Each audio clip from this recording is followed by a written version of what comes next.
Assalamualaikum warahmatullahi wabarakatuh. Perkenalkan, saya Chandrika Depayani dengan NIM 1401420024. Tujuan saya membuat video ini yaitu untuk memenuhi ujian tengah semester dari mata kuliah Literasi Digital dan Kemanusiaan. Baiklah, di sini saya akan menjelaskan rangkuman dari subtopik pertama sampai dengan topik ketujuh. Pada topik pertama yaitu hubungan manusia dan teknologi. Manusia tidak dapat lepas dari teknologi. Manusia dan teknologi adalah dua kata yang tak bisa lepas atau dipisahkan pada era modern saat ini.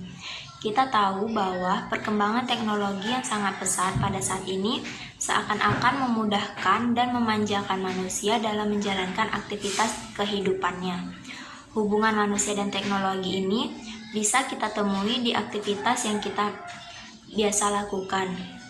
Manusia tak akan pernah lepas dari sebuah teknologi, sehingga teknologi saat ini merupakan bagian dari kebutuhan pokok yang harus dan wajib dirasakan dan dinikmati manfaatnya, selain kebutuhan pokok seperti pangan, sandang. Dalam konsep kebudayaan, teknologi bahkan bisa masuk di dalam salah satu bagian dari 7 unsur kebudayaan. Yang pertama bahasa, yang kedua sistem pengetahuan, yang ketiga organisasi sosial, yang keempat sistem peralatan hidup dan teknologi, yang kelima sistem mata pencarian hidup, yang keenam sistem religi, dan yang ketujuh kesenian. Teknologi dan manusia tak akan pernah bisa dipisahkan. Manusia selamanya akan tetap membutuhkan teknologi dalam memudahkan aktivitasnya. Manfaat dari teknologi akan bisa dirasakan apabila manusia itu sendiri bijak dalam menggunakannya, sehingga teknologi yang terus berkembang mungkin akan terus membawa ke kehidupan peradaban manusia yang lebih maju dari era sekarang yang kita alami. Dan bahkan mungkin dengan teknologi yang kelak belum diketemukan, hal yang saat ini belum tentu bisa kita lakukan sebagaimana manusia, mungkin saja suatu saat kita bisa lakukannya atas manfaat dari sebuah penemuan teknologi. Topik kedua, dampak positif dan negatif teknologi. Literasi digital tidak semata-mata penguasaan teknologi komputer dan keterampilan penggunaan internet berkala yang berkonotasi menjadikan manusia sebagai sosok robotik belaka, melainkan lebih luas daripada itu, yakni memadupadankan literasi dan digital. Mengenai MILTEK atau melek teknologi dan media, erat kaitannya dengan kompetensi literasi digital. Kemampuan literasi apapun itu selalu berkaitan dengan kompetensi. Terdapat 5 dampak positif kompetensi dari literasi digital, yaitu yang pertama, kemampuan menggunakan teks, alat, dan teknologi untuk mengakses informasi dan hiburan. Yang kedua, kecakapan dalam berpikir kritis, menganalisis, dan mengevaluasi data. Yang ketiga, mampu mengkomposisikan pesan dalam praktik yang kreatif. Yang keempat, kemampuan untuk berefleksi dan berpikir etis. Yang kelima, berpartisipasi aktif dalam aksi sosial, baik secara individu ataupun melalui usaha kolaborasi dengan berbagai pihak. Dampak negatifnya yaitu dapat dilihat dari yang pertama, keamanan digital. Nah, bentuk dari dampak negatif keamanan digital ini ada serangan dunia maya, pencurian informasi dan identitas, memanipulasi data digital. Nah, bentuk serangan dunia maya ini terdapat beberapa serangan, yang dimana yang pertama itu ada DOS. DOS ini yaitu menghabiskan sumber daya yang dimiliki oleh komputer. Nah, yang kedua itu worm. Worm merupakan perangkat komputer yang dapat menggandakan dirinya sendiri dengan maksud tertentu. Nah, yang ketiga itu ada virus, yaitu berupa program menyimpan yang dapat menyebabkan efek tak terduga. Selanjutnya, dampak negatifnya itu dapat dilihat dari kualitas hidup.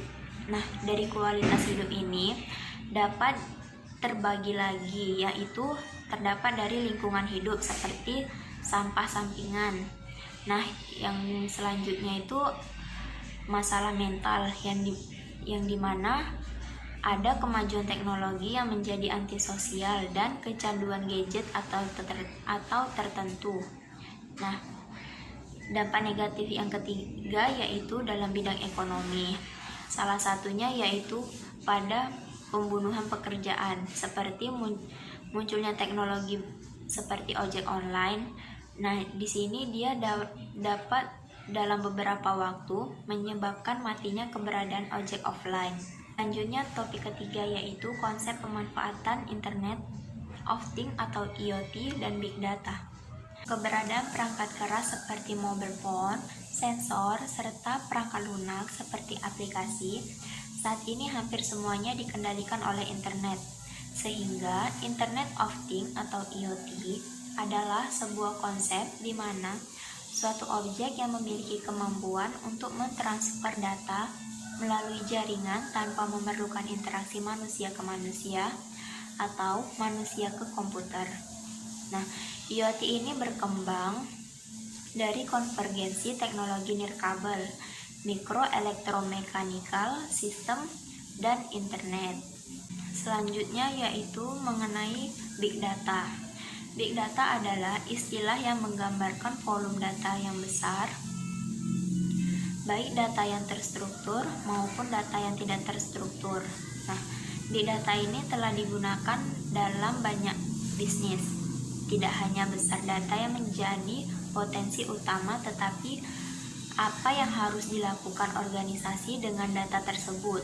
Nah, jadi Big Data ini dapat dianalisis untuk mengarahkan pada pengambilan keputusan dan strategi bisnis yang lebih baik. Konsep Big Data terdiri dari 3 bagian penting, yaitu volume. Nah, volume ini adalah organisasi mengumpulkan data dari berbagai sumber, termasuk transaksi bisnis, media sosial, dan informasi dari sensor atau mesin. Nah, yang kedua itu kecepatan. Kecepatan itu aliran data harus ditangani dengan secara cepat dan tepat. Bisa melalui hardware maupun software. Yang ketiga itu variasi, yang dimana data yang dikumpulkan mempunyai format yang berbeda-beda, mulai dari yang terstruktur, ada yang numerik dalam database tradisional, dan data dokumen terstruktur teks, email, video, audio, transaksi, keuangan, dan lainnya. Selanjutnya, pemanfaatan IoT dan Big Data. Yang pertama itu pemanfaatan IoT dalam kehidupan sehari-hari, yang dimana yang pertama itu ada colokan listrik pintar. Nah, colokan listrik pintar ini memiliki koneksi WiFi dan terhubung ke produk elektronik seperti lampu atau oven. Jadi, cara kerjanya itu kita harus menghidupkan dan mematikan koneksi listrik melalui jangkauan internet pada smartphone yang terhubung ke stop kontak. Nah, dengan sistem IoT kita tidak perlu lupa mematikan lampu atau alat elektronik lain saat berada di luar rumah. Karena kita hanya perlu mematikan dengan smartphone yang terkoneksi internetnya. Yang kedua itu ada Surabaya Bus. Cara kerjanya yaitu mengaktifkan fitur scan QR ketika menunggu bus di halte. Setelah itu, pengguna transportasi akan mengetahui posisi bus terdekat. Nah, bus yang sudah berangkat hingga jalur ke bus kota Surabaya, sistem kerja bus ini akan memberikan notifikasi ketika bus akan datang dan sangat berguna untuk mengetahui berapa lama bus akan sampai sehingga kita bisa bersiap-siap. Nah, selanjutnya pemanfaatan Big Data dalam kehidupan sehari-hari. Yang pertama itu ada di perusahaan manufaktur. Nah, di perusahaan manufaktur ini bisa memantau dengan big data itu bisa memantau produk yang baru launching melalui sosial media, sehingga mengetahui apakah ada isu after sales, sehingga dapat mencegah kegagalan garansi yang menyebabkan publikasi besar yang dapat merusak citra produk dan perusahaan. Yang kedua itu ada di perusahaan periklanan. Nah, dengan IoT ini dapat menggunakan informasi dari sosial media untuk mengetahui tanggapan terhadap promosi atau iklan yang baru diluncurkan. Yang ketiga itu rumah sakit.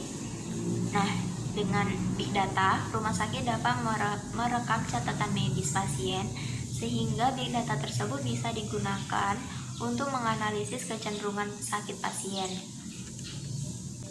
Selanjutnya topik keempat, yaitu konsep dan pemanfaatan artificial intelligence. Artificial intelligence atau biasa disebut dengan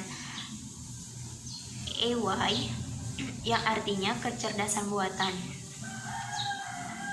AI merupakan mesin yang belajar dari pengalaman, menyesuaikan diri dengan input baru, dan melakukan tugas seperti manusia. Nah, konsep dari AI yaitu yang pertama, sistem yang berpikir seperti manusia atau biasa disebut dengan thinking humanly. Yang kedua itu sistem yang bertindak seperti manusia, yang biasa disebut dengan acting humanly. Yang ketiga, sistem yang berpikir secara rasional, yang biasa disebut dengan thinking rationally. Yang keempat, sistem yang bertindak secara rasional atau disebut dengan acting rationally. Definisi dari AI yaitu kecerdasan buatan dapat dipandang dari 4 sudut pandang. Antara lain, yang pertama itu sudut pandang kecerdasan. Nah, kecerdasan buatan akan membuat mesin menjadi cerdas atau mampu berbuat seperti apa yang dilakukan oleh manusia. Yang kedua itu sudut pandang penelitian. Nah, kecerdasan buatan adalah suatu studi bagaimana membuat agar komputer dapat melakukan sesuatu sebaik yang dikerjakan oleh manusia. Yang ketiga itu sudut pandang bisnis. Kecerdasan buatan adalah kumpulan peralatan yang sangat powerful dan metodologis dalam menyelesaikan masalah-masalah bisnis. Yang keempat itu sudut pandang pemrograman. Kecerdasan buatan ini meliputi studi tentang pemrograman simbolik, penyelesaian masalah, dan pencarian. Pemanfaatan AI yaitu yang pertama ada di asisten virtual. Nah, di asisten virtual ini terdapat banyak sekali platform atau perangkat keras yang menyediakan teknologi berbasis asisten virtual seperti Google Assistant, Amazon, Alexa, Siri, dan lain-lainnya. Tugas dari asisten virtual ini adalah mampu untuk mencatat setiap informasi yang Anda butuhkan, serta memberikan informasi berkaitan dengan waktu acara Anda. Nah, selain itu, asisten virtual ini dapat digunakan untuk memutar musik, mengirim pesan, membuka aplikasi, dan fitur advanced yang lainnya. Dan fitur yang paling menarik adalah kemampuan dalam mengetahui apa yang Anda suka serta memberikan rekomendasi konten yang sering Anda tonton atau akses di dalam internet. Yang kedua itu adalah layanan kesehatan dan perbankan. Nah, di dalam bidang kesehatan, artificial intelligence berperan dalam memberikan pengobatan dan pembacaan sinar X yang dipersonalisasikan. Nah, asisten pribadi juga dapat berperan sebagai pengingat untuk selalu meminum obat secara teratur serta berolahraga dengan rutin. Nah, terkait dalam bidang perbankan juga dapat membantu mengidentifikasi proses transaksi yang dapat memungkinkan terjadinya tindakan penipuan, serta dapat mengotomasi tugas dan pengelolaan data nasabah secara efisien. Selanjutnya topik kelima yaitu konsep dan pemanfaatan e-commerce. Penggunaan internet dan web untuk transaksi bisnis. Dalam konteks yang lebih formal, e-commerce dapat didefinisikan sebagai transaksi komersial yang terdiri secara digital antara lintas organisasi atau perusahaan maupun individu. Nah, berbagai tipe e-commerce serta beberapa platform yang digunakan sebagai basis transaksi dalam industri. Setidaknya terdapat sejumlah tipe e-commerce yang dibagi berdasarkan konektivitas pasar. Antara lain yaitu yang pertama itu business to consumer, yang kedua itu business to business, yang ketiga itu customer to customer, yang keempat itu social e-commerce, yang kelima itu mobile e-commerce, yang keenam itu local e-commerce. Nah, ternyata selain ada platform yang dapat dimanfaatkan agar industri e-commerce ini mampu dimanfaatkan secara optimal oleh para pelaku usaha, ada 8 kunci model bisnis e-commerce. Yang pertama itu proposisi nilai, yang kedua itu modal pendapatan, yang ketiga itu kesempatan pasar, yang keempat lingkungan kompetitif, yang kelima keunggulan bersaing, yang keenam strategi pasar, yang ketujuh pengembangan organisasi, yang kedelapan tim manajemen. 8 kunci ini adalah rahasia pemanfaatan model bisnis yang dikembangkan untuk industri e-commerce. Nah, terdapat manfaat e-commerce dalam proses bisnis. Manfaat yang dapat dirasakan itu, yang pertama itu dapat menarik konsumen untuk tetap bertahan. Jadi dengan adanya layanan e-banking membuat nasabah tidak berpindah ke bank lain. Selain itu, bank juga akan mendapatkan pelanggan baru yang berasal dari bank-bank yang bertahan dengan teknologi lama. Yang kedua itu meningkatkan mutu layanan. Dengan adanya e-commerce memungkinkan perusahaan dapat meningkatkan layanan dengan melakukan interaksi yang lebih personal, sehingga dapat memberikan informasinya sesuai dengan apa yang diinginkan oleh konsumen. Yang keempat itu melayani konsumen tanpa batas waktu. Dengan adanya pelanggan dapat melakukan transaksi dan memanfaatkan layanan suatu perusahaan tanpa harus terkait dengan waktu tutup ataupun buka dari suatu perusahaan tertentu. Yang keempat itu mendapatkan pelanggan baru. Digunakannya e-commerce ini memungkinkan perusahaan tersebut mendapatkan pelanggan baru, baik itu berasal dari pasar domestik maupun pasar luar negeri. Selanjutnya topik ke-6 yaitu etika dunia cyber. Konsep etika cyber adalah studi tentang etika sebagai cabang dari ilmu filsafat yang berkaitan dengan etika komputer dan penilaian internet, dan membahas mengenai perilaku penggunaan dunia maya serta apa yang dilakukan mereka pada dunia siber tersebut. Nah, dunia digital ini telah memudahkan pola dan metode masyarakat dalam berkomunikasi. Melalui media sosial, masyarakat leluasa mengungkapkan gagasan untuk dapat dibicarakan oleh orang lain. Bahkan dari ruangan kamar sekalipun, koneksi dengan dunia luar semakin terbuka. Namun, pola yang berubah ini kerap dihadang dengan masalah etika.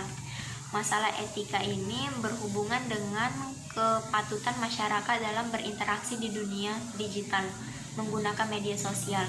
Salah satunya tatanan dalam dunia cyber yang kerap membawa masalah adalah hoax. Nah, pemanfaatan internet secara bijak Di era digital ini, pemahaman tentang penggunaan internet yang bijak belum sepenuhnya dipahami oleh masyarakat. Ketika mendapatkan berita yang viral dan banyak diperbincangkan, dengan mudahnya penggunaan internet menyebarkan berita tersebut, padahal kebenaran beritanya belum terbukti. Salah satu penggunaan internet secara bijak adalah dengan menghindari plagiasi. Nah, plagiasi ini terjadi salah satunya jika tidak memberikan sumber kutipan dan referensi dari gagasan orang lain yang kita tulis dalam tulisan kita. Nah, ini seringkali terjadi karena kelalaian kita dalam melakukan sitasi. Nah, untuk menghindarinya, saat ini terdapat aplikasi referensi manager untuk dapat memuat sitasi dan menulis daftar pustaka secara otomatis melalui Mendeley. Nah, selanjutnya topik ketujuh yaitu aturan hukum tentang informasi dan transaksi elektronik. Aturan yang digunakan untuk mengatur bagaimana masyarakat menggunakan teknologi informatika disebut hukum Mayanta. Hukum Mayanta ini hanya berlaku untuk semua kegiatan manusia yang berhubungan dengan internet. Dengan kata lain, hubungan Mayanta ini tidak bisa diterapkan untuk semua kegiatan manusia yang tidak terhubung dengan internet. Nah, berlakunya Undang-Undang ITE diatur dalam pasal 2 Undang-Undang ITE sebagai berikut.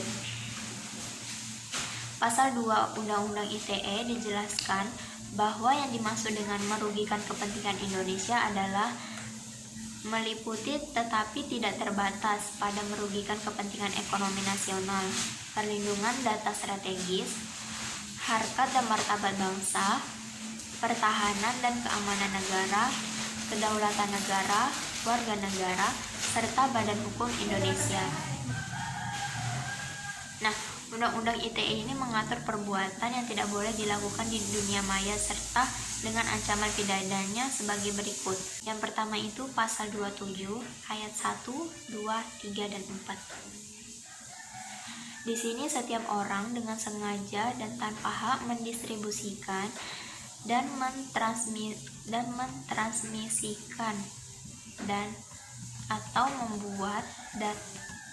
membuat dapat diaksesnya informasi elektronik atau dokumen elektronik yang memiliki muatan yang A. melanggar kesusilaan pada ayat pertama, yang B. perjudian pada ayat kedua, yang C. penghinaan atau pencemaran nama baik ayat ketiga, dan yang D. pemerasan atau pengancaman pada ayat keempat. Yang kedua itu pasal 28. Di sini setiap orang dengan sengaja dan tanpa hak menyebarkan yang A. berita bohong dan menyesatkan yang mengakibatkan kerugian konsumen dalam transaksi elektronik pada ayat pertama. Yang B. informasi yang ditujukan untuk menimbulkan rasa kebencian dan permusuhan individu atau kelompok masyarakat tertentu berdasarkan atas suku, agama, ras, dan antar golongan pada ayat kedua. Selanjutnya yang ketiga pasal 29, yang dimana setiap orang dengan sengaja dan tanpa hak mengirim informasi elektronik atau dokumen. Nah, di sini dokumen elektroniknya berisi ancaman kekerasan atau menakut-nakuti yang ditunjukkan secara pribadi. Termasuk di dalam pasal 29 adalah perundingan di dunia siber yang mengandung unsur ancaman kekerasan atau menakut-nakuti dan mengakibatkan kekerasan fisik, psikis, atau kerugian material. Yang keempat itu pasal 30 ayat 1, 2, dan 3, di mana setiap orang dengan sengaja dan tanpa hak atau melawan hukum mengakses komputer atau sistem elektronik. Yang pertama itu ada milik orang lain dengan cara apapun, yaitu pada ayat pertama. Yang selanjutnya, dengan cara apapun dengan tujuan dan memperoleh informasi elektronik atau dokumen elektronik pada ayat kedua, dan dengan cara apapun dengan melanggar, menerobos, melampaui, dan atau menjebol sistem pengamanan pada ayat ketiga. Yang kelima itu pasal 31, yang dimana setiap orang dengan sengaja dan tanpa hak melawan hukum, yaitu melakukan yang pertama intersepsi atau penyadapan atas informasi elektronik atau dokumen elektronik dalam suatu komputer atau sistem elektronik tertentu milik orang lain pada ayat pertama. Yang B, intersepsi atas transmisi informasi elektronik atau dokumen elektronik yang tidak bersifat publik dari dan di dalam suatu komputer atau sistem elektronik tertentu milik orang lain, baik yang tidak menyebabkan perubahan apapun maupun yang menyebabkan adanya perubahan, penghilangan, atau penghentian informasi elektronik dan dokumen elektronik yang sedang ditransmisikan, yaitu pada ayat kedua. Yang nomor 6, pasal 32, yang dimana setiap orang dengan sengaja dan tanpa hak atau melawan hukum dengan cara apapun, yaitu mengubah, menambah, mengurangi, dan melakukan transmisi, merusak, menghilangkan, memindahkan, menyembunyikan suatu informasi elektronik atau dokumen elektronik milik orang lain atau milik publik pada ayat pertama.